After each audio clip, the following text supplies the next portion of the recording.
Hello students, in the previous session we learned about two types of chemical reactions. They were combination reactions and decomposition reactions.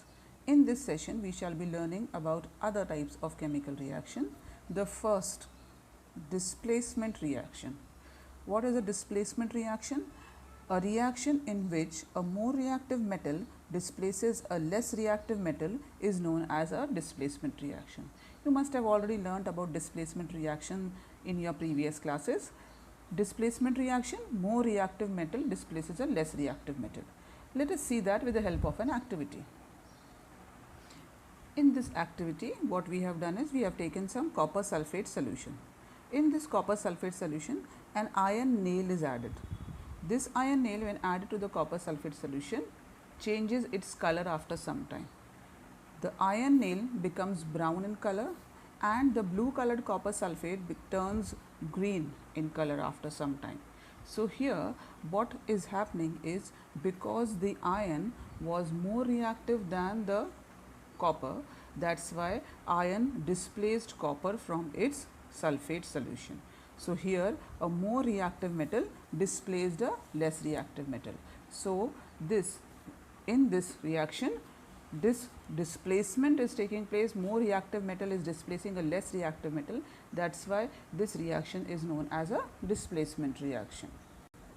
So as you can see here, iron was more reactive, so iron took the place of copper in the sulfate solution and it became FeSO4, and the free copper ions, they deposited themselves on the iron nail.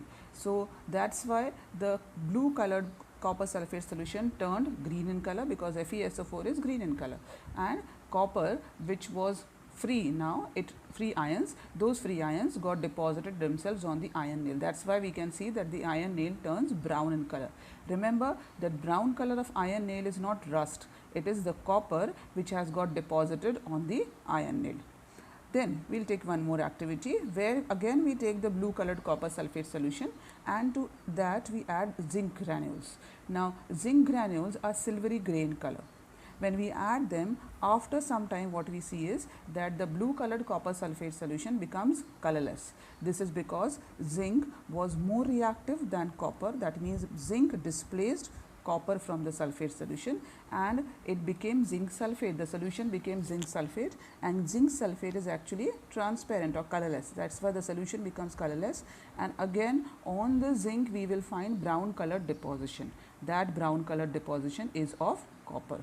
So here we find a more reactive metal displaced a less reactive metal. Similar thing will happen if we take copper chloride.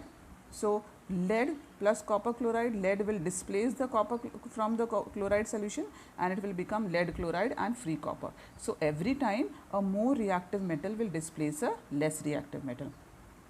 What if we try to reverse this reaction? So what we will do is we take lead chloride solution and to that we add some copper turnings. What will happen? There will be no reaction. No reaction because copper is less reactive than lead. Lead is more reactive than copper. So only a more reactive substance, a more reactive metal will displace a less reactive metal. A less reactive metal cannot displace a more reactive metal, so there will be no reaction. So this is displacement reaction. Next we come to double displacement reaction. Now in double displacement reaction there is exchange of ions between two substances. So when there is exchange of ions between two substances, that reaction is known as a double displacement reaction. Let us take this simple example. We have already done this example in our previous classes also, where we took some sodium sulfate solution. In that sodium sulfate solution we added some barium chloride solution. Remember, both were transparent solutions. As soon as we added that, we saw there was a white colored precipitate being formed. This white colored precipitate was of barium sulfate. Now what happened in that reaction was both sodium and barium exchanged their places, or exchange of ions took place, and sodium became sodium chloride and barium chloride became barium sulfate. So there was exchange of ions of sodium and barium, and that's why this reaction is known as a double displacement reaction. Then one more example. AgNO3 silver nitrate plus NaCl gives us AgCl plus NaNO3. Again there is displacement, exchange of ions of Ag and Na, and that is why this reaction also becomes an example of a double displacement reaction. Copper sulfate plus H2S, hydrogen sulfide, again there will be exchange of copper and hydrogen ions, and this will be the product which we will get, and thus this reaction also is an example of double displacement reaction. One more thing is to be noted, that in double displacement reaction every time there is formation of precipitate.